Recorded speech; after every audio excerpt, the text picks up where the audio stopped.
Family is all we have left. How are we on supplies? I asked my wife.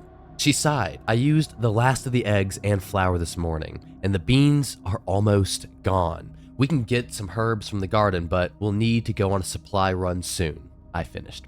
We looked at each other. Neither of us had to say anything. We both knew what it meant. I began to prepare while she went to let the kids know. What does that mean?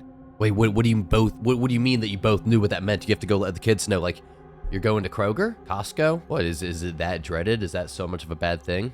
I kind of like grocery runs, if I'm being honest with you. The next morning, I arranged all of our things into 4 packs. 1 each for me, Olivia, Maya, and Liam. Each had the necessities for our trip. Some water, spare clothes, towels, and sunglasses for the brightness of the day, and a knife in case what? Like, when is this from, like, back in, like, what, like the 1200s or something like that? No, like 3000 BC. Are you still, like, hunting for your food and you have to go, like, hunt some, like, really dangerous animal? No, like, way before than actually. Are you, like, hunting, like, what is all this preparation for food? I'm perplexed. I pulled each of the kids to me by their shoulders, looking in their eyes one at a time while their mother watched. That got weirdly creepy for no damn reason. We've made this trip before. I know it's a lot. I know you're scared, but you can do it. Just stay with your mother and me at all times, and everything will be fine. We'll make it through like we have before. And remember, never stray from the path. All right, this family clearly does not live anywhere near Costco. Damn, that kind of sucks if I'm being real with you. Like, it takes me and my girl about 20 minutes to drive to Costco on a bad traffic day right now, and I think that's bad enough. I hugged them both. Olivia did the same, and we were off. We exited the door, removed the covering hiding the entrance, and headed out into the daylight for the first time in years. What in years? I need some, like, context. What is going on here? Why do you have a covering hiding the entrance? Why have you not been out in the daylight in years? Are you allergic to the sun? Are y'all being, like, hunted by vampires, but instead of only being able to go out in the dark, they can only go out in the sunlight? Wait, are you the vampires? Oh, I think I just solved this mystery before they even had the chance to solve it for me. The sight still amazed me. I remembered my childhood. The world had seemed limitless, with the sun shining brightly down upon beautiful fields of endless grass and towering trees. Now, all that was left was wasteland. Wasteland, huh? What is this, like after some type of, like, nuclear explosion or something? I feel like we're living in Fallout right now. The aliens had come 15 years ago. Never mind, no nuclear explosion, just aliens. I was mistaken. The aliens had come 15 years ago, promising peace and cooperation. We'd believed them. All right, now that honestly just, that doesn't seem like the human response to aliens invading our planet. No. Believing them? No. I think that the immediate human response to any type of invasion would just be bombs, straight to nukes, explosions, death, violence, war. That's kind of like the human way for forever and ever and ever, and that's not going to change just because some people come from out of planet. Yeah, no. We, like, declare war if you step across, like, an imaginary line that we drew in the sand. Yeah, if you're coming from another planet, you're getting blown up. I'm sorry, that's just the truth. Debate me in the comments if you want, but you know I'm not lying here. That was our first mistake. We never got a second. Now, 15 years later, the Earth was devastated. Entire cities gone. 90% of the population wiped out. The Earth no longer ours to control. I'm just taking a second to actually think about how us as humans would cope with us not actually controlling the planet anymore. Like, we control everything right now. If some type of breed is getting a little too out of hand, a little too populated, we just, like, kill half of them. If some type of breed is starting to go extinct, we just breed them. If there's too many trees in an area and we want some more agriculture land, we just cut down all the trees. We feel like we control everything on the planet right now. And I just cannot imagine the human cope if we actually came to the realization that we control nothing. That, in fact, actually we were controlled by something. Wow. I don't think that would go over too well. I led Olivia, Liam, and Maya on a path through the undergrowth, leading into where the city used to be. Last time we'd done this, we'd been lucky to find the remains of a store. Everything fresh was long gone, looted by other survivors or rotted away. Yeah, I'm not quite sure how you're expecting fresh food to be somewhere if, like, the aliens came, invaded, and destroyed everything 15 years ago. Unless you're in the United States, I guess. I mean, our fresh food is pretty not fresh if you're asking me, so maybe that would still be around. Maybe that would still be good to eat. Hell, just have like McDonald's make like 16,000 Big Macs or something like that, or double cheeseburgers. I mean, that'll last you 15 years. That shit don't go bad. Yeah, you'd be solid. Just stock up an entire drawer of Big Macs and that'll last you through the next couple of years. Everything fresh was long gone, looted by other survivors or rotted away. But there had been some storable goods and packets of medicine left untouched. We'd have to hope we'd get that lucky again. Yeah, good luck with that. I don't think luck's in your favor right now. My eyes were constantly scanning the horizon for any sign of the Zinth, the closest to human tongue could come to pronouncing their name. The Zinth. It's actually kind of a badass and intimidating name. Keep your eyes open, everyone. At the first sign of anything wrong, duck behind the nearest covering and go completely still. Ooh, are these aliens like T-Rexes? They can only see you when you move. They sense movement, so if you just like hold still and freeze, you're good to go. I feel like people with Parkinson's wouldn't be very good at that. Of course, that was just wishful thinking. The most terrifying thing about the Zinth was what we didn't know.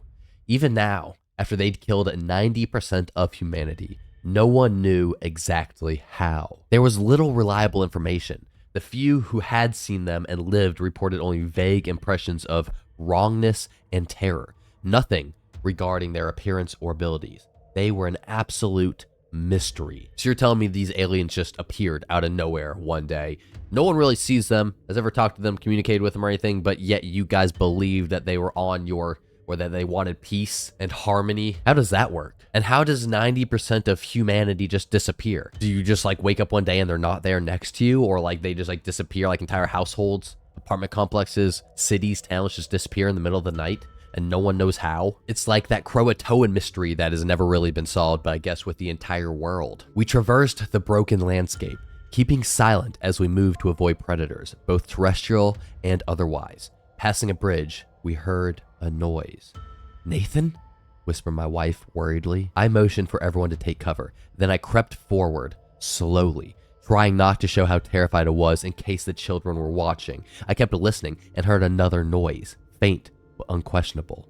I approached slowly, ready to bolt at a moment's notice. This guy said his only weapon was a knife, right? Like he doesn't have a gun or even like a sword, an axe maybe, a machete, nothing, just like a kitchen knife, I'm assuming. Oh God, here we go. The noise was coming from a pile of debris. I moved the pieces and there it was. A man, injured, bloody, barely conscious, with a badly bleeding gash on his forehead and a leg that was bent at an unnatural angle. That's his way of saying that his leg was broken. He was whispering. I leaned in closer to hear. Ambush. You hear that and you grab your family and you get out of there. Yeah, no ifs, ands, or buts. You don't rescue that man. You don't look around. You grab your family and you ram back in the exact way you came from. Peace, sayonara, get the hell out of there, bro. I jumped and looked around in all directions. No. See, this is the opposite of what I was saying. I was saying you take off, you run. You don't look around for anybody else. You've already wasted like 3 seconds. No, bah. But I couldn't see anyone. Instinctively, I threw the man's arm over my shoulder and dragged him with us as we left. Instinctively, you did that? No, instinctively, I'm grabbing my children and my wife and running. I'm getting the hell out of them with them. I'm sorry. Random stranger man that I met on the side of the road. I'm sorry. No. My instinct is not telling me to grab you. My instinct is telling me to save my family. Hate to be that guy, but I'm going to be that guy 10 out of 10 times. Miles away, we decided to settle down for the night. I built a small fire under an overpass. We huddled for warmth, hidden by surrounded debris. Yo, okay, also, like, you don't know this guy. You don't know whether he was a part of the ambush. You don't know if he was there as part of the group that was going to ambush you. You don't know this man. Why are you bringing this man with you and your family? You're putting your entire family in danger for the sake of this random stranger. No, you can't trust people. No. I tended to the stranger's wounds as we waited for dawn. I could tell the moment he regained consciousness. Every muscle in his body tensed. Yeah, tensed probably because his leg is broken and his freaking head is bashed open. He's probably in a lot of pain. You got meds for him? Huh? You're gonna need painkillers, alcohol, antibiotics probably, stitches. I don't know, a lot of things that you probably do not have and that you will not have. Survival instincts of a panda bear over here. Relax, friend. We mean you no harm. We found you injured and shared our fire with you. We've used this underpass before. We even carved our initials into the wall years ago. You are safe here. He's about to be like, ha, but you aren't. Watch, I'm calling it here. He looked at me suspiciously, but made no move to attack. Neither did I. Eventually, he spoke. Are they here? Are who here? I asked. The Zinth. I was ambushed by 3 of them. I barely made it out alive, and that only by hiding in garbage. Ah, interesting. Survival instincts of a raccoon or a possum. Which one is it that digs through the trash and plays dead? That's a possum. Yeah, survival instincts of a possum, actually. Props to you, gentlemen. So you know what they look like? Oh my God, he's gonna say they look like me. Oh God, here we go. He looked at me in shock. You mean you don't know? I stared back at him. No, we don't know their appearance or their abilities. We don't know how they defeated us. We've speculated that they can fly or that they have superhuman strength, that they resemble prehistoric reptiles or flying behemoths, but nobody who's seen one has lived to tell the tale. Okay, yo, our OP here, our protagonist is clearly in the dark here in like every single way. I feel like a lot of other people might have a lot more information than he does, or like these aren't actually people and he is in fact a Zinth. I think that he just tried to rescue a Zinth. He shook his head. How are you still alive? Yeah, that's my question too. What do you mean? What are they? He looked at me. We always thought that if aliens came, they'd attack us with overwhelming physical strength or advanced scientific knowledge, but none of those is their primary skill. Yeah, if we get attacked by aliens, I'm assuming that they're gonna be in like really like amazing, like, I don't know, advanced suits that basically makes them invincible. Like our bullets won't be able to penetrate them, bombs won't be able to hurt them or anything. And then, I mean, they're gonna have such amazing technology, like heat-seeking technology that can just like take out everybody no matter where you are or no matter where you're hiding, like that. Yeah, but they're not gonna have big heads like we've depicted in all the cartoons. None of those is their primary skill. What is? I asked, riveted. Infiltration. This man just said infiltration, which means this man has been infiltrated, which means this man is already, this man's family are Zinth, right? Oh, shit. What?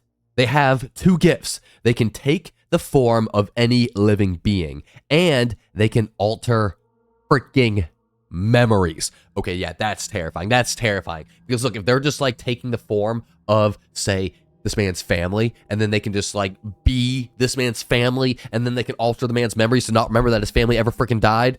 Oh, I'm getting the goosebumps. Can you see it? Can you see it? Or they can just like alter his entire family's memories, and they can like forget how they came upon this injured guy or whatever, and then he's actually a Zenth. There's so many things that can go wrong right now. I'm not gonna lie, y'all. I think our OP is doomed. I think he's cooked. That's all. Why should that concern us? Like I said, survival instincts of a frickin' panda bear. He looked behind me at my family sleeping on the ground. They're your family? Yes, of course. He looked at me intensely. Were they always? This is what I'm talking about. This is what I'm talking about. Oh my God. I looked at our initials scratched into the wall. N-O-L. Nathan, Olivia, Liam. No M. Bro, what do you do? Oh my God, my heart just sank for him. My heart just sank for him, because think about that. You have all these memories of this other person in your family. You have all these memories of your daughter. What was her name? Maya? And she was never actually your daughter. In fact, she's not even a freaking human. And you just had all this information blood into your head like that because some random stranger let you in on it. You do. I looked over at the girl I knew as Maya, my daughter. She lay in the dark, staring at me, eyes open and glowing a crimson red. Hate to tell you, bro, but you gave Maya a knife. And I'm pretty sure all you have is a knife as well. Maya's about to kill all of you. Oh my God. Oh my God, Maya's about to kill every single one of you. That's terrible. That's the worst way to go too. Killed by a person that you believe to be your daughter. Even if it isn't your daughter, you think that they're your daughter. What could be more devastating and heartbreaking than that? Oh, that gave me the chills. What a freaking ending. I did not see that coming. That was actually beautifully written. Oh my God. Props to you. Seriously. I was wrong, by the way, guys. The guy that they rescued did in fact do them some good. But actually, now that I think about it, I guess Maya is about to kill all of them. So it seems like no matter what happened there, they were all going to die. That was a beautiful ending though. Absolutely. All right, on to the next story.